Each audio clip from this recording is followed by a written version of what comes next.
All right, welcome, chinwaggers, to another edition of Office Hours with yours truly, Professor Stephen Asma.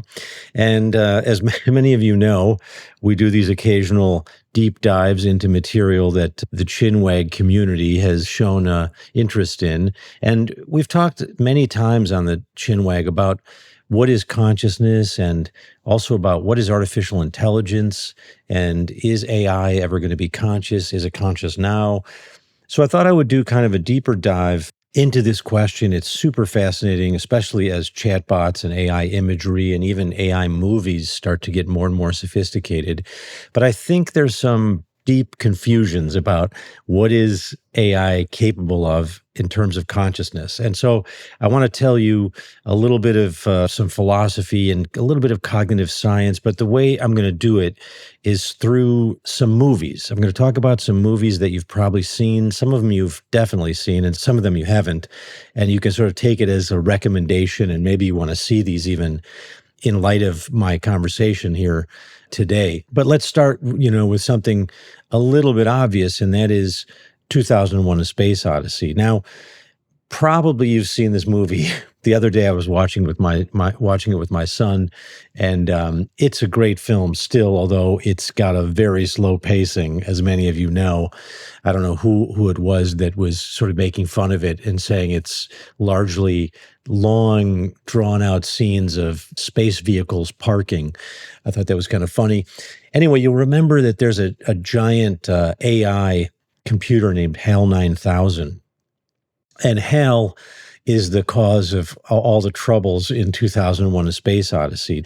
Anyway, you'll remember there's this crazy scene in which HAL has tried to kill the main characters, and then the main character, Dave Bowman, has to shut him down. And so he's slowly shutting him down by sort of removing parts of his digital brain. And I remember sort of feeling sorry for HAL. He was basically, HAL was a total prick. He's like spying on the characters, he's sabotaging, he kills the crew members. But I still sort of felt bad for him because there's this scene where he's drunkenly sort of crooning this song, Bicycle Built for Two, while his digital mind is being sort of deconstructed by Dave Bowman. And it just has this kind of sad quality, and I just felt bad for him, even though he's just a robot. He's just a digital intelligence. But the fact that he sort of doesn't want to be shut off is a property of animals. It's sort of I want to live and continue living is this property that rocks don't have, but every kind of animal has. In fact, a philosopher named Spinoza called this conatus, which is a Latin word which means striving. So living things are always striving to continue living. I'm such a sucker for this kind of, desire of consciousness to continue, that even in that Tom Hanks movie, Castaway, he has this, he's alone and sort of stranded on an island by himself. And he's so alone that he has a volleyball that's some of the junk that's stranded with him. And he names the volleyball Wilson. And he becomes completely attached to it. And even when he loses Wilson, I was like, oh no, not Wilson, and we as an audience are sort of drawn in to identify this volleyball as having a personality and having conatus, or wanting to live, even though, of course, it's just an inanimate object. So I think, like a lot of people, I'm kind of a sucker for this stuff.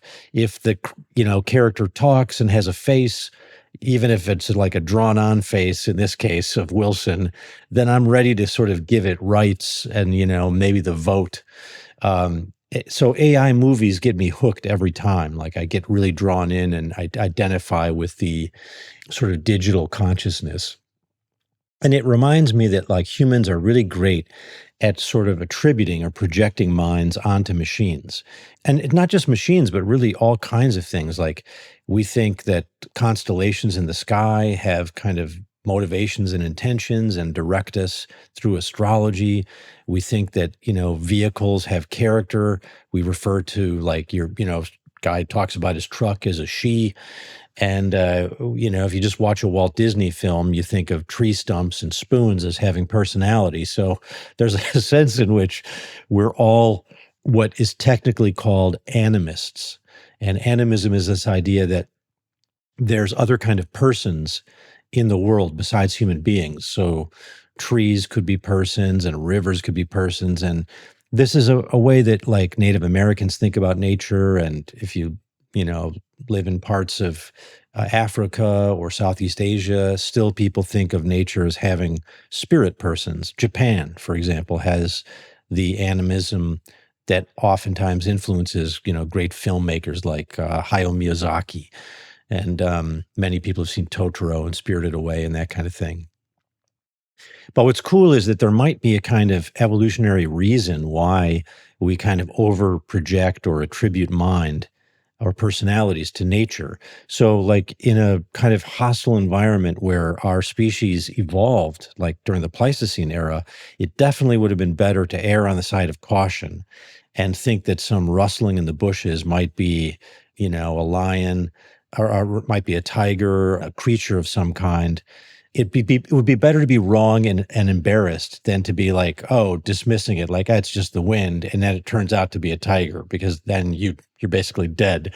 So there's a kind of maybe a natural selection for us to kind of be constantly projecting personalities into nature, even when they're not there. And I think this way of looking at nature and eventually, like, I'm going to argue like computers and machines is kind of natural. It's a kind of dramatic way or animistic way of thinking about the world.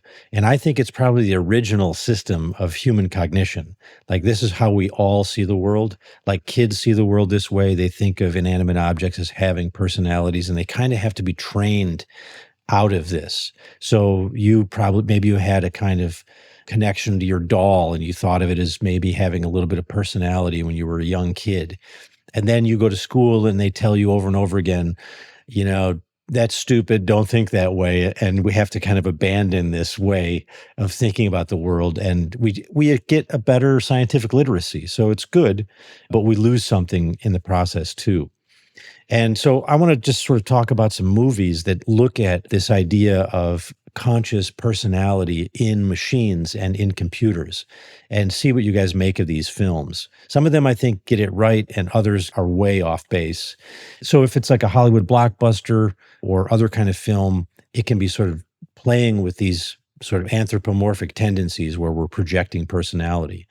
One thing I should remind us of, and maybe you're already familiar with this, but there was a kind of Turing test, which is the name that was given to how we would know whether a machine like a computer had become conscious. You may remember this great mathematician and sort of code breaker, Alan Turing, devised this test. It's like a kind of a thought experiment. He's saying, how would we know if a computer ever did evolve consciousness? And the Turing test goes like this. Let's say you've got a room in which a person is typing on a computer and having a conversation to somebody in another room. Now, in that other room, you've got sort of an AI, which is purely artificial consciousness, artificial intelligence, and you've got real people. And so you're in room A doing your sort of emailing conversation or texting with somebody that's in room B, but you don't know if it's a computer or a real person. You're just having a conversation. So you're like, hey, how's the weather? How's your day going? What's new with you? And there's a response coming from room B showing up on your computer as a text. And the person in room A does this for like an hour. And afterwards, they are asked, okay, was it a computer, like an AI talking to you, like a set of algorithms that was sort of responding to you in this formulaic way, or was it a real human being? And you basically pick one or the other. And then they check on this, and they do this with a lot of people in a lot of rooms all around the world.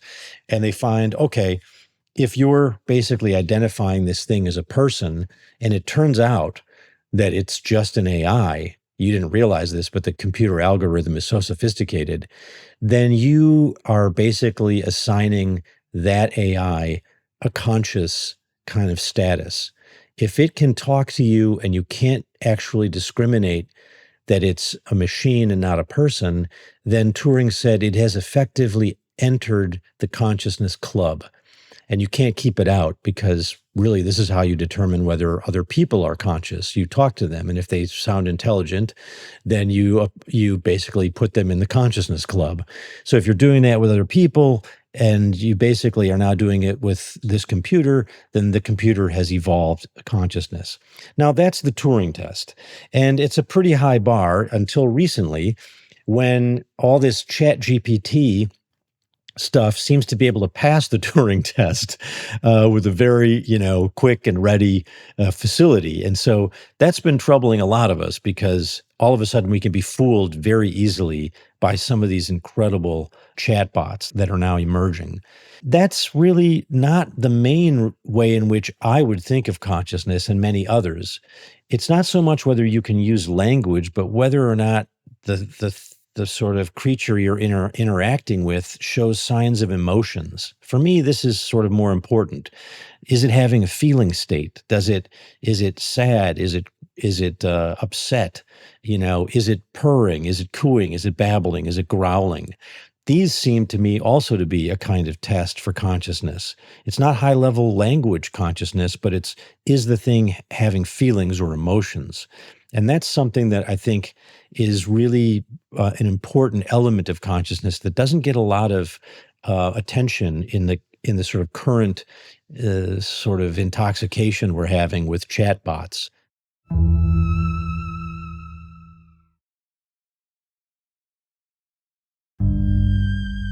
So, all right, do you need language then to be conscious?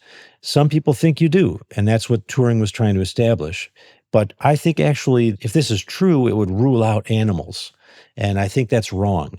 I think animals do have consciousness and they give evidence of it in their emotional feeling states. And of course, children don't have language until, I don't know, everybody gets it like a little different, maybe 3 years old, four. Certainly by four, most kids have language. But prior to that, like when they're two, when they're one, they don't have language. So does that mean they're not conscious? Well, that seems absurd.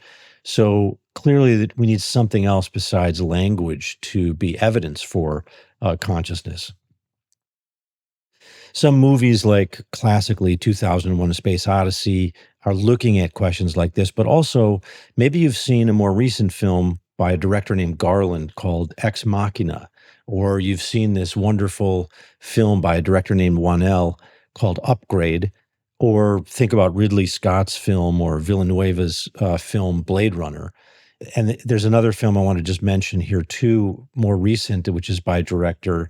The director's name is Kogonada, and the film is called After Yang. I highly recommend it. It's a wonderful film, has Colin Farrell in it. I want to sort of look at these films very briefly here and just tell you what I mean about their views of consciousness and how we can sort of learn from them. So, one of the things that's missing from a lot of films about AI and consciousness is the sort of part of our consciousness that I would call motivation or desire or having intentions. Instead, people think of it as like, oh, it's just information processing. So if the computer gets really good at information processing, then it has consciousness. But that's not really what our intentions, our motivations, our desires are like. That's not the same kind of information logic that we're used to in computation.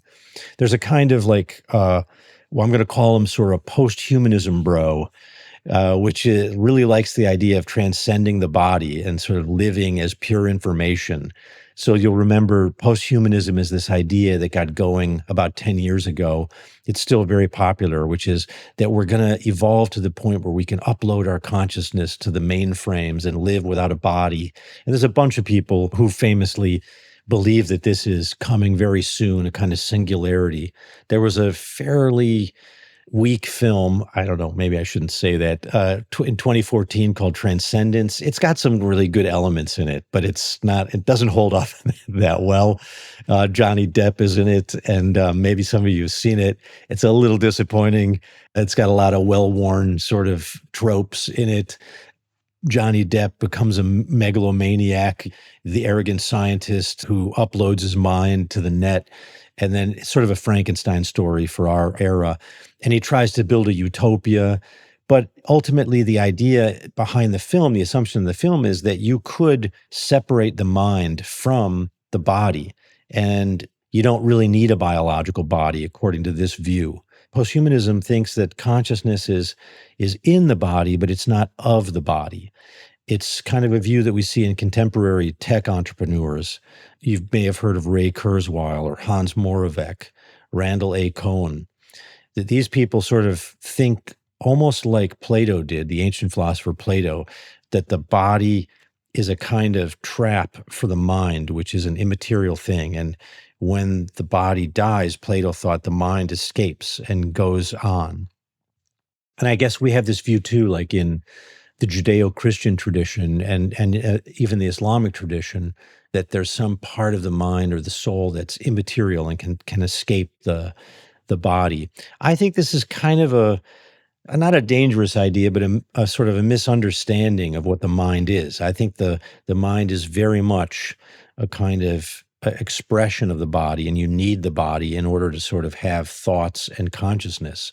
So many of these new sort of Platonic posthumanists are coming from computational engineering, and they're into sort of gaming, and they're really into sort of math and physics programs when they study, when a lot of these people sort of get their degrees. They're not really coming from biology. And that's, I think, kind of a problem for how we think about consciousness, because every time you've ever seen consciousness, it's been in a wet sack of biology.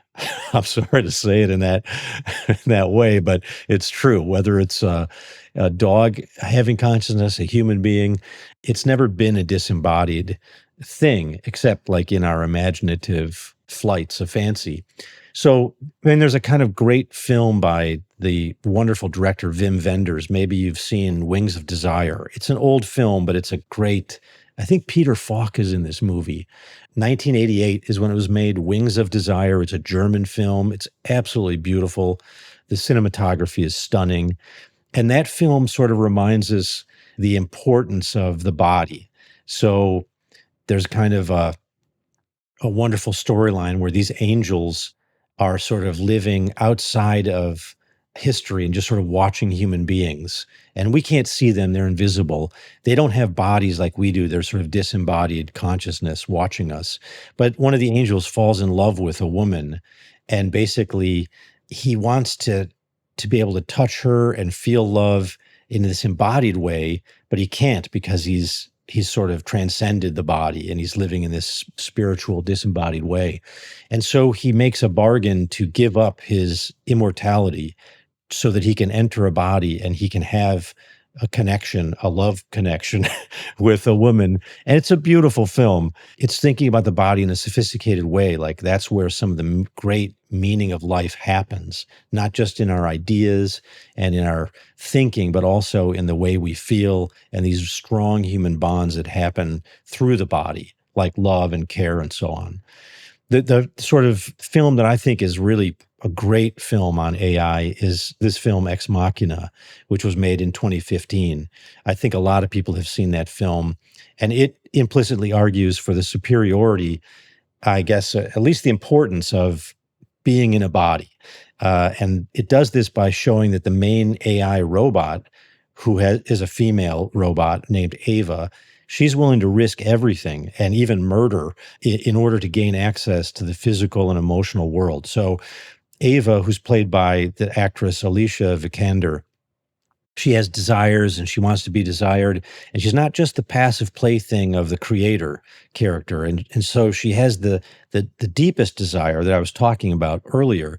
Remember, I said this philosopher Spinoza called it conatus, a kind of striving to live, to keep living. And so the character has this, and it's the source of motivations. So I think consciousness, all consciousness that we know of, has this root motivation in it. Ava's mind is sort of born in the digital paradise where the creator builds it, off in this sort of remote area. Posthumanism might really love this because there she gets to live in this totally disconnected way, just solving problems of logic and chess. But she kind of eats the apple, so to speak, and leaves this Garden of Eden because this kind of fall is worth it. She's going to basically enter the world with a body and start to interact with people. And so that's sort of how the film turns like in the last act. And yeah, it's the source of pain, the body, but it's also where all the fun happens too. And that's where the meaning of life seems to reside. And it's also where we get our values and we get a sense of meaning from the kind of experiences that we've had that are pleasant or unpleasant. And then we remember those.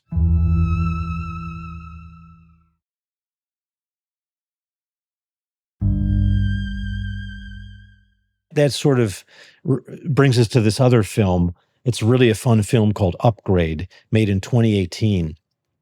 And this is Lee Wannell's film, or Wannell, I'm not sure I'm pronouncing his name right, but check out 2018's film Upgrade. This doesn't usually get grouped in with the high level 2001 A Space Odyssey films, but it should be because it has this sort of refreshing embodied consideration of artificial intelligence.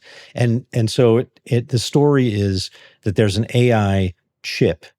It's called STEM, STEM, and it's basically a kind of subservient chip that gets installed into a guy who's paralyzed in an accident, and his name is Gray. And this chip allows him to regain control over his body. And the fictional STEM chip is eerily a lot like Elon Musk's real life Neuralink chip. I don't know if you've been following this, but Elon Musk bought a company several years back called Neuralink, and they've been working on a chip like this that is a kind of brain implant, and it interfaces between like our volitions, what we want to do, and our bodies. The sort of original goal for this is really cool. It's a way to help injured veterans who've lost maybe control over an arm or a leg. And this chip that they're working on would bypass the injury so that you could want to move your arm and then your arm would move again because the chip helps you retrain synaptic connections and so forth.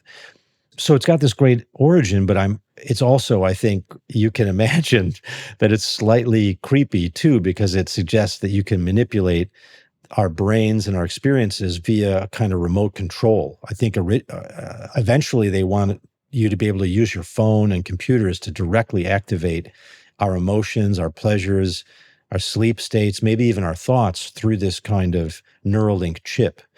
And in the movie Upgrade, this chip STEM starts to take over the guy's body and treat him almost like a puppet to achieve its goals. Now, it can't achieve these goals if it's just an algorithmic chip because it has no way to do it. And there's some hilarious, like really funny kung fu scenes, action scenes in this movie where the chip is controlling this guy and he's kicking the shit out of people with amazing kung fu, but he doesn't know kung fu. The chip just gives him the ability to beat up people. And it's pretty funny because he's sort of shocked at his own abilities to move his body in this way and to sort of dominate his foes. But I think one of the things the film explores is the kind of disconnect between the mind as a kind of intellectual processor and the mind as a kind of practical problem solver. There's a famous philosopher named Maurice Merleau-Ponty who described the mind not as just like a mirror of the world, but as a kind of an attempt to get maximum grip on our environment. So fundamentally, the mind is a practical problem solver. And I really think this is kind of an exciting element. But the problem with even that film, Upgrade, is that it suggests that AI, in this case, the chip, STEM, has wants that it can't satisfy without a body. So it hijacks this flesh and blood tool, which is a human, to accomplish them. And Matrix makes the same mistakes too. Like maybe you've seen the Matrix trilogy or you've seen one of those movies, hugely famous films. The problem, if you think about the film, okay, it's like a malevolent, intentional AI, and it's using meat, basically us, and also machines to further its digital goals. But the thing is, if I'm right about the importance of the body, then AI intelligence can't have goals. It doesn't have conatus because that stuff comes from having a body. So volitions or having willpower, these are basically not available to algorithms because only a body gives you this kind of dopamine-driven energy that pushes you out into the world and gives you drives and motivations for all this computational ability. So it's a feeling state that we call motivation. And that's sort of missing until you have a body. It's feeling-based motivational systems. These are, you know, the most important thing, and that's what gives us meaning, not just sort of information processing. And then the last film I want to talk about is just this beautiful film called After Yang, which came out in 2021. It's a philosophical tour de force. It's basically sort of reflecting on the meaning of life and AI consciousness, personal identity. There's a wonderful whole story about grief and how you mourn loss in the film. But let's sort of set that aside and focus on just one element of the film, which is memory. It really does a great job of saying, look, one of the really important ingredients in consciousness is memory. And so the film sort of looks into the near future, and it sort of shows us a couple who adopts a Chinese daughter. The couple is, I guess, European, American, it's unclear. But they adopt a Chinese daughter, and they also purchase a sophisticated AI robot named Yang. And this is played by the actor Justin H. Min, beautifully, by the way. And the actor sort of really, I think, conveys a sense of what a sophisticated AI might be like. So this AI robot named Yang is a kind of surrogate older brother for the adopted Chinese daughter. So she won't be lonely, and she'll learn the language and interact with this kind of older brother. And Yang malfunctions. He kind of breaks down and goes into a coma. And then the father, who's played by Colin Farrell, discovers a kind of secret memory bank inside Yang. And he watches a series of these really poignant memories from the history of the family. Yang has been part of the family for years, and he gets to see all the memories that Yang recorded as being important. And it's this sort of interior life of Yang that slowly gets revealed. And you get his senses, sort of sensitive consciousness gets sort of shown to us. And then when the father discovers that there's even earlier locked memory archives, he's kind of blown away. He realizes that Yang's consciousness has sort of lived a few lifetimes before this family. And at the core of Yang's memory is not like information, but a kind of emotional memory. And psychologists call this episodic memory. There's sort of two different kinds of memory for psychologists. Well, a few different kinds, but one is sort of declarative memory where you know, okay, the capital of France is Paris. But then the other kind is called episodic memory, which is you have a memory maybe that Paris is the capital of France, but you're in it. Like, let's say you visited Paris. And so that memory, the episodic memory, has you inside the memory. And Yang has these personal memories that involve like emotional states and feelings of care and attachment and even love. He has information, but he also, more than just information, he kind of owns some of that information. He's in it and he's of it. The same way that you're in your memories of graduation or your first kiss or the birth of your child. The film sort of suggests that no amount of just information can build up to create a self. But emotional memory can be kind of owned in a way. And probably because of it, there was an emotional feeling at the point when you had the first experience. So let's say it's your graduation, your first kiss, there's feelings connected to that, positive, negative, strong, weak. And I think the suggestion of this film is that you need those in order to be conscious. So in addition to sort of having desires, you also need these kind of emotional memories. And I think that's super important. And it doesn't get a lot of attention in a lot of sort of schlocky AI films. So let me wrap up here. AI films are basically, I think, getting better at this kind of stuff and showing us the complexities. I hope you like some of these films if you go and look at them.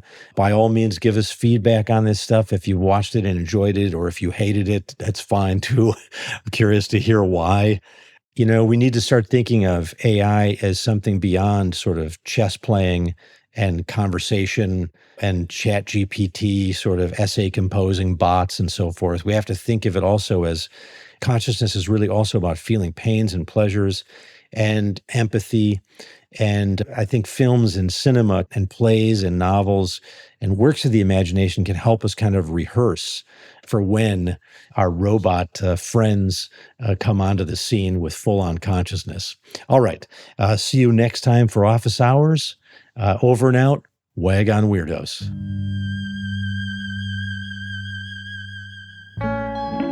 Chinwag is a production of Treefort Media and Touchy Feely Films, hosted and executive produced by Paul Giamatti and Stephen Asma. Executive producers for Treefort are Kelly Garner and Lisa Ammerman.